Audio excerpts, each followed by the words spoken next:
câncer é causado por alterações no DNA. Como eu te contei no vídeo anterior, mutações em genes específicos chamados proto-oncogenes causam o desenvolvimento de tumores porque as células ficam sob um constante estímulo de divisão. Também sabemos que determinados vírus têm genes com funções parecidas aos oncogenes humanos. Então a pergunta é: será que os vírus podem causar câncer em humanos? A resposta é sim, alguns vírus podem. De 10 a 20% de todos os casos de câncer no mundo são causados por vírus. Os vírus mais conhecidos com capacidade de transformar uma célula normal numa célula tumoral são os vírus da hepatite B e C, o vírus HIV, que causa AIDS, e também alguns tipos de HPV, que podem causar lesões genitais, por exemplo. Atualmente, nós conhecemos 3 vias pelas quais os vírus podem causar câncer. A primeira é pela indução da inflamação crônica, como ocorre no câncer de fígado causado pelo vírus da hepatite C. A segunda é a supressão do sistema imunológico, como ocorre no sarcoma de Kaposi, causado pelo vírus HIV. E a terceira é pela alteração de um proto-oncogene em um oncogene, que ocorre no câncer de colo de útero e em outras localidades também causados pelo vírus HPV. O câncer de colo de útero é o quarto mais frequente em mulheres no mundo todo e é muito mais comum em países subdesenvolvidos.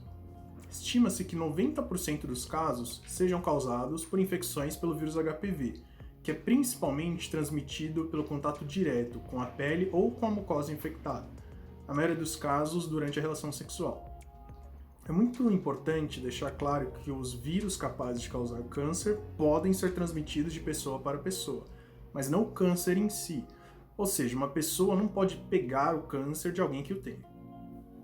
Alguns tipos de HPV infectam a pele, causando as populares verrugas, enquanto outros infectam membranas mucosas, como por exemplo a boca, a garganta ou a vagina. Um fator complicador é que existem mais de 100 diferentes tipos de HPV, e alguns são chamados de alto risco porque possuem maior potencial de causar o câncer. O vírus HPV é extremamente comum no Brasil. Estima-se que aproximadamente metade da população entre 15 e 26 anos já foi infectada com esse vírus. Porém, na maioria dos casos, a infecção por HPV é passageira e combatida pelo próprio sistema imunológico da pessoa. Apesar disso, uma minoria das pessoas permanece infectada pelo HPV por um longo período, que pode durar mais de 10 anos. Nesses casos, o risco de desenvolver algum tipo de câncer, como por exemplo o câncer cervical, aumenta. À medida que ocorre a infecção por HPV, o DNA do vírus pode se integrar no DNA das células infectadas, o que permite ao vírus utilizar a maquinaria das células humanas para a produção das estruturas que o compõem.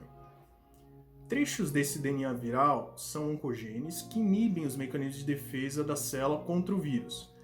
Podem promover a multiplicação dessas células e ainda influenciam elas adquirirem progressivamente a capacidade de escapar do sistema imunológico, ou seja, nosso corpo não consegue identificar e matar essas células infectadas. Todas essas alterações promovidas pelo vírus facilitam a transformação de uma célula normal em uma célula tumoral.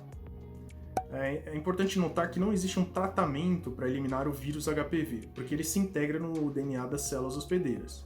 Assim, são tratadas apenas as lesões causadas pelo vírus. Se tais lesões são detectadas e tratadas no estágio precoce, na maioria dos casos, isso já é suficiente para evitar o desenvolvimento do câncer. É por isso que a realização de exames preventivos como o Papa Nicolau e o citopatológico é extremamente importante para detectar essas lesões precursoras e prevenir o câncer causado pelo vírus HPV.